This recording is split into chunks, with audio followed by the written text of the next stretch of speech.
Je commençai par refuser poliment. Le peintre insista, arguant que ce serait un honneur pour lui que d'ajouter à sa galerie le portrait d'un écrivain aussi reconnu. Gêné, j'allais secouer la tête de nouveau lorsque je croisai le regard implorant de Clémence. Je n'eus pas le courage de la rendre malheureuse, alors j'acceptai. Stéphane sourit et prit la main de Clémence entre les siennes, la remerciant avec ferveur de son soutien. Ils échangèrent un bref regard, dans lequel je crus déceler une complicité étonnante de la part de personnes ne se connaissant que depuis quelques heures. Maintenant je peux l'avouer, je ressentis à ce moment-là une pensée de jalousie, et je regagnai l'attention de ma femme en proposant au peintre de lui écrire une nouvelle inédite. Il se montra enchanté par cette idée, appréciant l'échange, et me proposa de faire mon portrait le lendemain après-midi. J'approuvai ce choix, et le dîner s'acheva ainsi.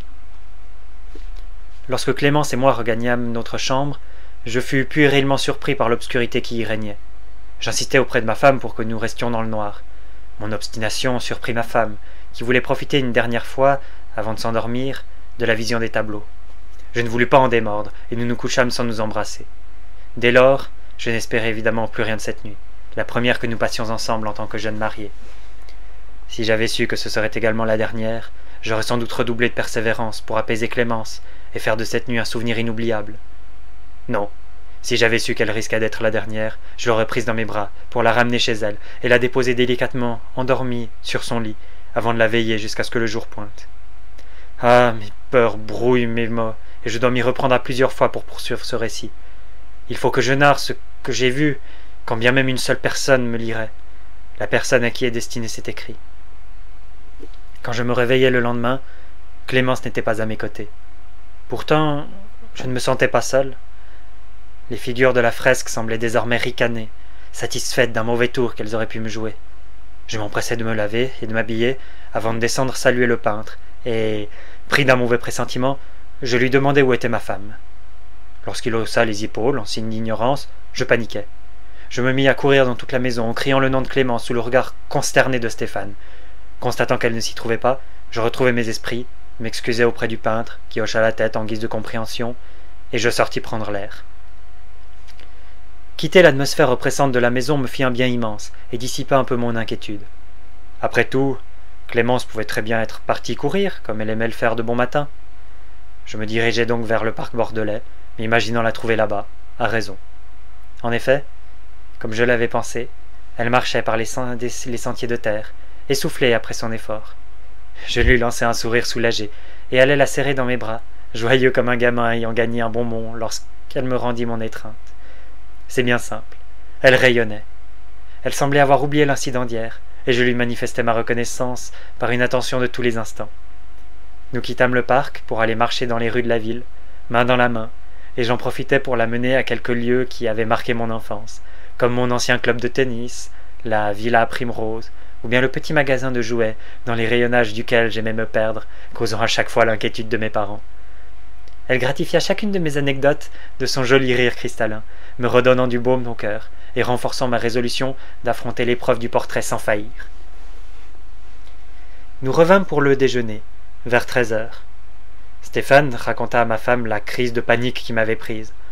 Je lui en aurais voulu si cette histoire n'avait pas entraîné le sourire ému qu'elle me lança, et, surtout, le regard profondément amoureux qui suivit. Gêné, j'orientai la conversation vers l'après-midi qui nous attendait, à la suite de quoi le peintre renouvela sa demande, pour être sûr que je ne le faisais pas contraint et forcé. Je le rassurai en lui disant que mon hésitation de la veille m'était apparue comme irrespectueuse, et que je m'en excusais même. Qui étais-je pour refuser une proposition qui venait du peintre chéri par toute une ville? Lorsqu'il entendit ma réponse, son visage s'éclaira. Était-ce du soulagement, ou le plaisir malsain d'avoir capturé sa prochaine victime? Aujourd'hui encore, cette question me hante. Aujourd'hui, toujours, je ne peux pas donner une réponse sûre. Était-ce un signe, le fait qu'il se frottait les mains plus souvent que d'habitude à table, ou bien cette constatation n'était-elle qu'une invention de mon esprit trop impressionnable? Tout se trouble, tout se brouille, mes certitudes sapées, mes convictions ébranlées, mes accusations infondées. Qui saura apporter une preuve de l'événement qui se déroula cette nuit-là? Une personne, peut-être, si je la retrouve. Mais je dois d'abord raconter le reste, ce qui arriva avant et nous mena à un dénouement aussi tragique. Comme promis, je descendis retrouver Stéphane à 15 heures, évidemment accompagné par Clémence, qui brûlait d'impatience de voir l'artiste à l'œuvre. Elle se trouva fort désappointée lorsqu'elle se rendit compte que celui-ci s'apprêtait à faire mon portrait dans le salon. Lorsqu'elle s'enquéra auprès de lui pour comprendre les raisons de ce lieu, il lui répondit qu'il ne s'enfermait dans son atelier que pour parachever l'œuvre. Déçue, ma femme ne s'en installa pas moins auprès de lui pour suivre son travail. Avant de l'entamer, Stéphane alla chercher son matériel dans le cabanon. À ce moment, je constatais que ce n'est pas l'atelier que fixait Clémence d'un œil passionné, mais bien le peintre. Mon cœur se serra. J'essayai d'attirer son attention par quelques plaisanteries, mais c'est tout juste si elle m'accorda un sourire poli, avant de reporter son regard sur Stéphane, qui revenait. Celui-ci s'assit et commença son œuvre. Les minutes, les heures s'écoulaient lentement. Je regardais droit devant, bougeant le moins possible pour ne pas compliquer la tâche du peintre. Hélas, plus le temps passait, plus il m'était difficile de maintenir ma position, d'autant plus que j'endurais les commentaires enthousiastes de Clémence et la passion qui enflammait ses paroles. Je crus même voir un moment Stéphane lui rendre un sourire avide, mais je dois me tromper. Leur complicité, si forte du premier jour, semblait s'être encore renforcée, et je me sentais mis à l'écart des conciliabules qu'il tenait. En dehors de ce fait déjà fort désagréable, les seuls tableaux qui s'offraient à ma vue étaient des portraits, tous plus réussis les uns que les autres. Cependant, alors que je me concentrais pour essayer de percer à jour les secrets de ces toiles, je découvris un détail qui me troubla, et me dérangea plus que tout ce que j'avais déjà vu auparavant. Plus que leur réalisme, c'est la tristesse profonde qui affectait les visages. La tristesse, me fis-je la réflexion, de celui qui venait de perdre un être cher.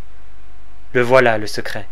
Peindre l'émotion la plus poignante de l'homme, celle qu'il ne peut ni maîtriser ni feindre, celle qui fend le cœur du spectateur, qui le touche au plus profond de son cœur et de son âme. Je ne pus m'empêcher de secouer la tête pour en chasser l'angoisse soudaine qui m'étreignit, ce qui m'attira les réprimandes de Clémence. Ma femme tant aimée. Toutes les fibres de mon être me poussaient à me lever, à prendre ma femme dans mes bras et à quitter ce salon et ces figures oppressantes au plus vite. Seule ma raison faisait encore obstacle, se riant de ces craintes irrationnelles qui me prenaient à présent. Aujourd'hui, je me demande encore ce qui a pu provoquer une telle appréhension chez moi, un tel sentiment de danger imminent, le sentiment de l'animal traqué, qui n'a trouvé comme dernier refuge qu'un chalet et qui bientôt entend ses chasseurs l'environner. Chaque visage, infiniment triste, semblait m'accabler de reproches, s'indigner de mon bonheur, que je venais effrontément traîner sous leurs yeux incapables de verser une seule larme supplémentaire, les rivières de leurs émotions à sec pour avoir trop pleuré. Je me souviens avoir baissé la tête, empli d'un brusque sentiment de honte et d'horreur. Il paraissait à la fois si réel et si hostile. Je ne sais pas si Stéphane et Clémence s'en rendirent compte, mais je me mis à trembler sur mon siège, pris de frissons. La peur, une fois de plus, s'insinuait en moi par tous les pores de ma peau, à tel point que je décidai de me lever pour faire une pause. Le peintre me devança. Posant son pinceau, il m'annonça qu'il en avait fini et qu'il retoucherait le portrait dans son atelier, cette nuit, pour pouvoir me le présenter avant mon départ, le lendemain matin. Je dus alors soupirer bruyamment, puisque Stéphane me fit gentiment remarquer que j'avais été un modèle parfait, qu'il pensait avoir cerné mon être et me dévoiler ainsi un chef-d'œuvre le lundi. Je tentai tant bien que mal de formuler un remerciement, et je crois que j'y parvins, car j'entendis le peintre me répondre que tout le plaisir avait été pour lui. J'ajoutai que je lui écrirais la nouvelle promise une fois que je serais retourné à Paris, parce que cette séance m'avait complètement épuisé. Je jetai un regard sur le travail de l'artiste, le félicitai en tentant de mettre le plus de sincérité possible dans ma voix, alors que je trouvais le tableau, à mon grand regret, plutôt quelconque par rapport aux autres portraits qui ornaient les murs.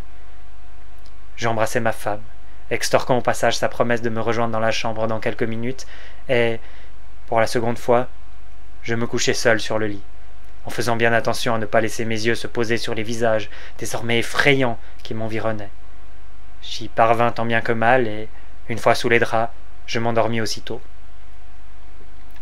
Lorsque je me réveillai, l'obscurité m'environnait, et j'étais seul dans le lit. Je m'empressai d'allumer la lampe de chevet pour regarder l'heure. 3 heures du matin. La crainte me submergea en un instant. Je farfouillai frénétiquement dans un tiroir de la table, et y trouvai une lampe de poche qui ne voulut malheureusement pas s'allumer. Je la brandis alors et lui donnai quelques coups secs, bien mal m'en pris. En effet, si la lumière apparut d'un coup, ce fut pour éclairer la fresque du plafond. Une nouvelle fois, les figures grimaçantes s'imposèrent à ma vue, rendues plus terrifiantes encore, si cela était encore possible, par les ombres qui s'éparpillaient au milieu d'elles. C'est alors que je remarquai, dans ma contemplation fascinée, qu'elle formait comme une chaîne, et qu'il manquait un maillon à celle-ci. Un autre visage moqueur, qui pourrait faire le lien avec les autres, et ainsi compléter les mailles du filet. Un filet, prêt à s'abattre sur moi si je ne quittais pas immédiatement ce lieu.